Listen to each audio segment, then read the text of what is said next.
பெரிய தம்பி கூப்பிடுங்க, கொள்ளி வைட்டோம்.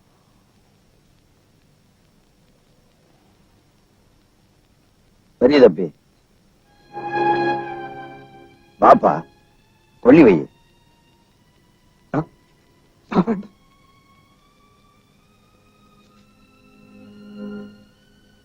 நீதாப்பா அதுக்கு பெரிய பேரன், நீதான் கொள்ளி வைக்கணும். சாகுற வரைக்கும் அந்த கிழவி சொன்ன எந்த வார்த்தையும் நான் கேட்டதில்லை. சாகும் போது சொன்ன அந்த கடைசி வார்த்தையை கூட கேட்காது. நான் மனுஷன் இல்லை.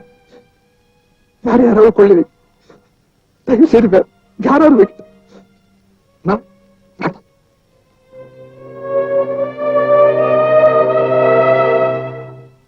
ஏங்க பெரிய தம்பி கொள்ளி வைக்க மாட்டேங்குது? என்னைய கூறு எடுத்து பேசுறேன். ஒருத்தன் ஜெயில இருக்கான், இவன் இங்க இருக்கிறான். இவன் கொள்ளி வைக்க யார் வைக்கிறது?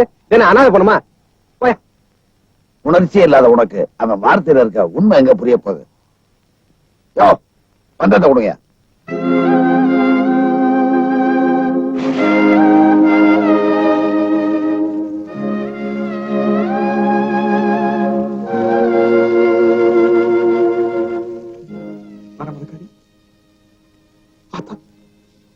எங்களை பத்தி தாயிராம நான் கண்ணால கூட பார்த்தேன் இல்லை.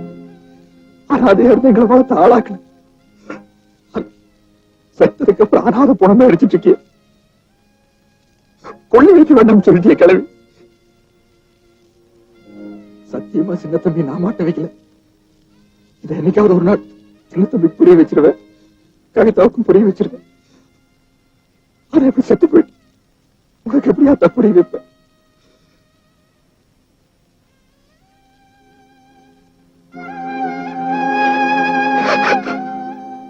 பழத்தகடா மாறல பாயும்னு சொல்லுவாங்க. பாவம் அந்த கிழவி கஷ்டப்பட்டு பிள்ளைகளை வளர்த்துச்சு. இந்த பெரிய தம்பிய கிழவியை கொன்னுடுச்சு.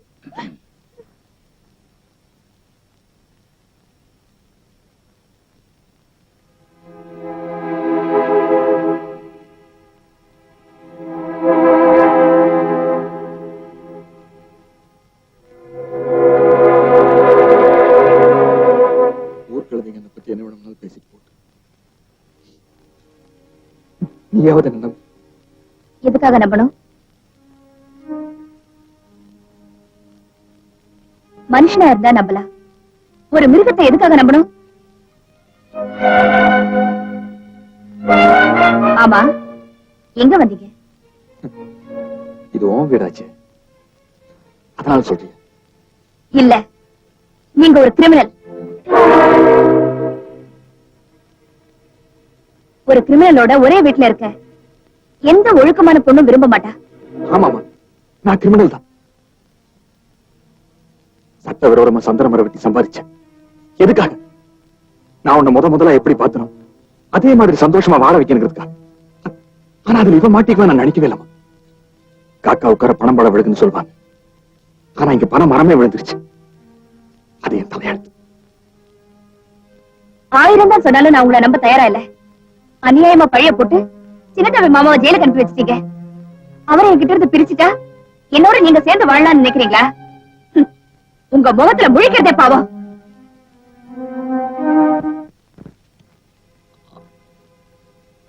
உங்க முகத்தை பார்த்து பேசுற தைரியம் எனக்கு இல்ல. இது நான் உங்க வயிற்று பசிக்காக வைக்கிற சாப்பாடு இல்ல. நொந்து போன உங்க மனசுக்கு கொடுக்குற ஒத்தனம். யாரு கண்ணுலயும் தண்ணி வரக்கூடாதுன்னு நீங்க நினைப்பீங்க. ஆனா இன்னைக்கு நீங்களே அழுதுட்டு இருக்கீங்க.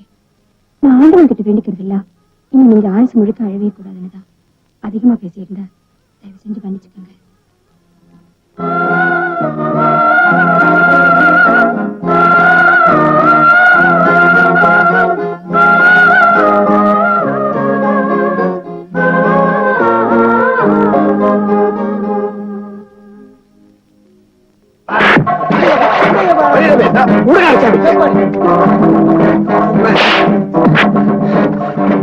என்னடா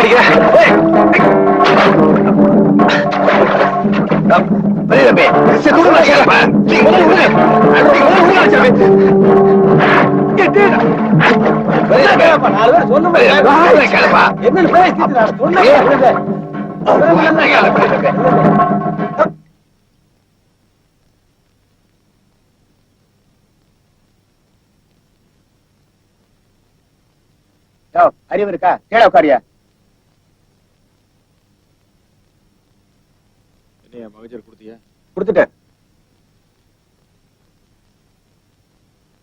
எப்பா பெரிய தம்பி யாரு? நான் தானே. உன்னை பார்க்க விருப்பம் இல்லையாமா? ஆமா, குட்டி அண்ணா யாரு? நான் தானுங்க. வா. உள்ள போய் எல்லாத்தையும் அவங்கிட்ட மரியாதையா அப்படியே சொல்றேன். இல்லாட்டி ஒன்னு இங்கேயே வெட்டிட்டு இப்படியே ஜெயிலுக்கு போயிடும். சொல்றேன். கூடாதையா, நான் கூட வரலன்னு உள்ள போய் குழப்பம் பண்ணாத. அப்ப என்ன சொன்னேன்? இங்கேயே வெட்டி போட்டு இப்படியே ஜெயிலுக்கு போயிடுவேன்னு சொன்னேன். ஞாபகம். வா.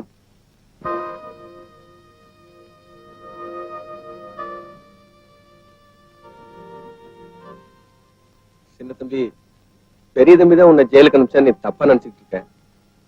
இத்தனைக்கும் காரணம் நானும் உங்க முதலாளி மகன் முரளியும் தான். கூலிக்காரங்க முன்னாடி நீங்க அவன் நடிச்சிட்டதுனால உங்க குடும்பத்துல நிம்மதி இல்லாம பண்ணிட்டான். பாவத்துக்கு துணை போன இந்த பாவியை மன்னிச்சிடு. தயவு செஞ்சு பெரிய தம்பி தப்பா நினைச்சுக்காத. யோ, பெரிய தம்பி வர சொல்லு. அவன் காலில் விழுந்து நான் மன்னிப்பு கேட்கணும்.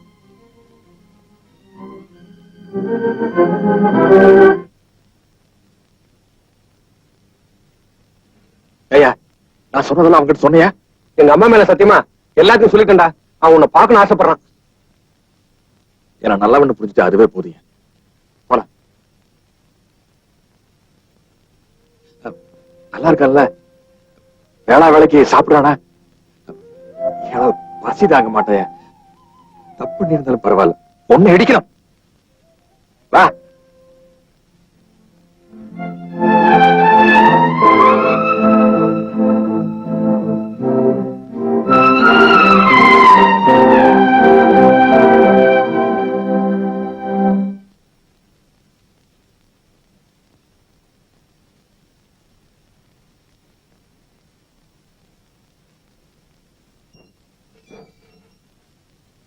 வணக்கம் சார். இன்னைக்கு சுதந்திர தினம், கைதிகளுக்கு ஸ்வீட்ஸ் கொடுக்கணும். அதுக்காக பெர்மிஷன் வாங்கியிருக்கேன்.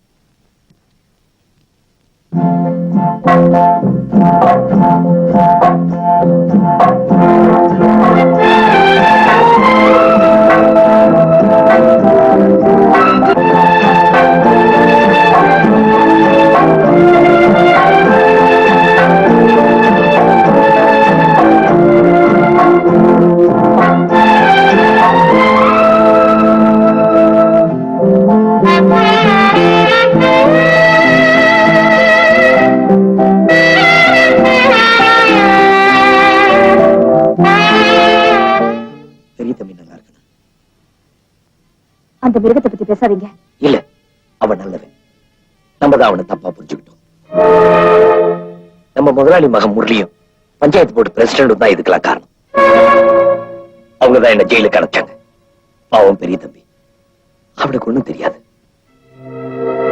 என் தாய் தகப்பு மூஞ்சி கூட நான் பார்த்ததில்லை. பெரிய தம்பி என் மேல உயிரே வச்சிருக்கான். அவன் தான் என்ன உள்ள அனுப்பிச்சான்னு நினைச்சேன் பாரு. அவங்கிட்ட நான் எப்படி மன்னிப்பு கேட்கறதுன்னே தெரியல. ஓ, அதான் இங்க எல்லாம் முடிஞ்சு போச்சு இல்ல? அப்புறம் என்ன நாயா? போயா.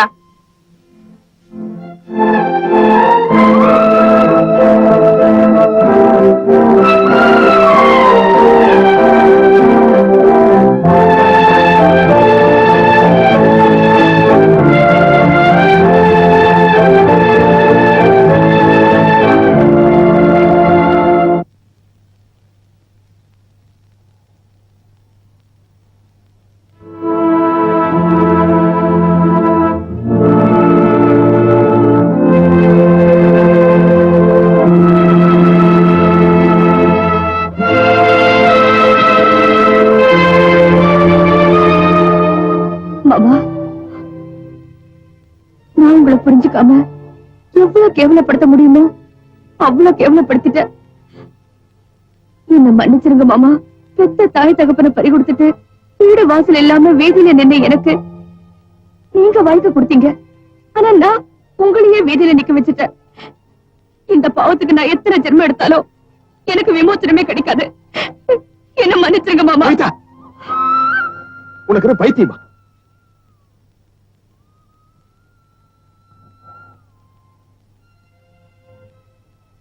நீ என்ற காலில் விழுந்து மன்னிப்பு கேட்கிற அளவுக்கு நான் ஒண்ணு யோகியமானவன். சீக்கிரமா பணம் சம்பாதிக்கணும் நான் பண்ண செல்றத்தனத்தினால்தான் சின்ன தம்பி ஜெயிலுக்கு போனான். மாமா, நடந்ததெல்லாம் மறந்துருங்க. வாங்க வீட்டுக்கு போலாம். வர்ற திங்கட்கிழமை சின்ன தம்பி ஜெயில இருந்து ரிலீஸ் ஆகி வீட்டுக்கு வரேன். அன்னைக்கு உனக்கு அவனுக்கு கல்யாணம் ஏற்பாடு பண்ணிருக்கேன். அப்ப வீட்டுக்கு வா.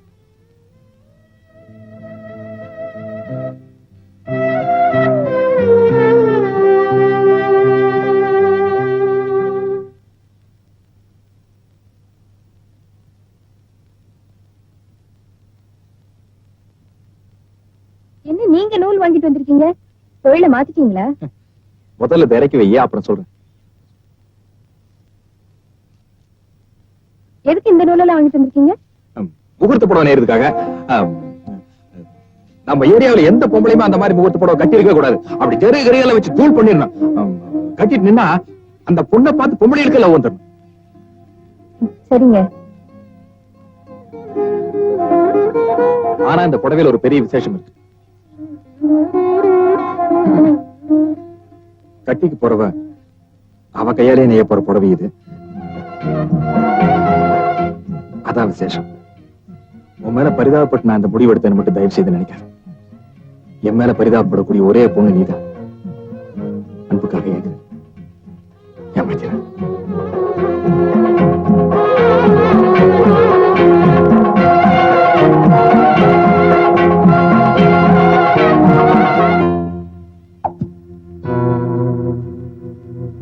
சார், இன்னைக்கு விருதையாகிற கைதியோட லிஸ்ட் சார்.